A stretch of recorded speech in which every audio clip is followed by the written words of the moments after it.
I went walking in Rendlesham Forest to escape into nature. I went along one of the popular trails that skirts the Woodbridge airfield. For portions of the trail, there were others in sight, families out for a walk, and at other times I found myself to be alone. At one such time, probably about a mile east of the airbase, I was struck by the quality of the silence. And so I left the dirt path and strolled into the forest a little way until I found the ideal spot. It's surprisingly difficult to find a spot such as this in Suffolk, England. To find yourself in thick woodland and for the only sound to be that of the wind in the trees. A spot devoid of the traffic's hum. I was standing amongst the tall conifers and silver birches, light reaching down to the detritus-strewn woodland floor. Pines, leaves and clusters of bracken growing. The sound of the birds singing. As I took a deep breath and breathed in the smell of pine resin and the wild air, that's the spot where I simply waited.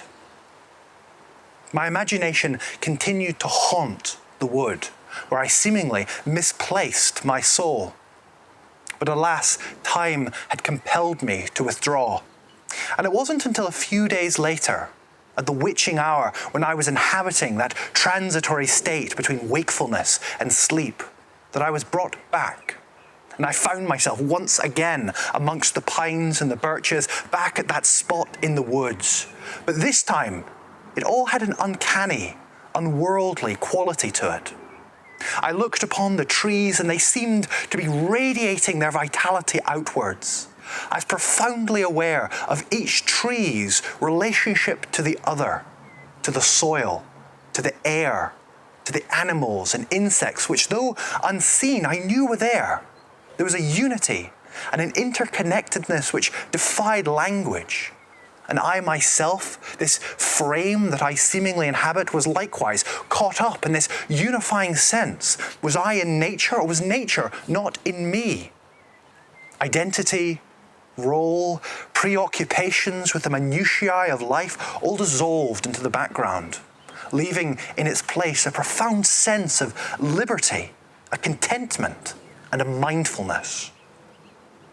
After a moment of simply inhabiting that spot, of communing deeply with that natural space, I was taken deeper into the woods, where the branches were making a more determined effort to reach one another, reaching across clearings and touching, even melding one with another. I too seemed to pass in and out of the bark, in and out of the soil, earthiness infusing all in all. My thoughts were almost subsumed entirely, but that's when I caught sight of something glinting up ahead. It resembled a mirror, suspended in mid-air, about a meter off the ground. As I approached, I could see figures dimly through the glass. And the closer I got, the sharper the images became. One of the figures was a man, salt and peppered hair, pinched features, and he was looking down at a second figure. It was a young girl, no more than 12. I heard their voices. "How was school today?" "Daddy, come and tuck me in."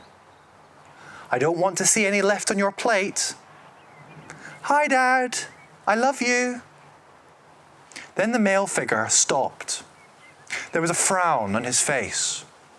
He turned his head and seemingly looked right at me through the glass. An aching pit formed in my stomach. I didn't just see his desperation, I felt it in my bones. This game that was being played, shallow, stereotyped, a meaningless exchange. "What do you want for Christmas? Have you done your homework?"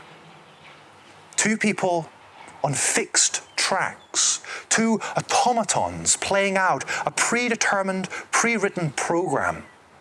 This was the father-daughter program. a blinding spectacle which masked the truer, far deeper phenomena, which was that these two beings, these two points of awareness, these two divine intelligences with interior worlds of unique meaning, which were just so happening to find themselves in close proximity within this space-time continuum, were reduced, cruelly, to playing out characters in a puppet show. The more I looked into his eyes, the more unbearable and overwhelming it felt. His despair was mine. His hell was mine. And so I reasoned that if I were to emancipate him, if I were to show him his own blindness, if I were to tune him in to the bigger picture, well then would his liberation not be mine also? His freedom, my freedom?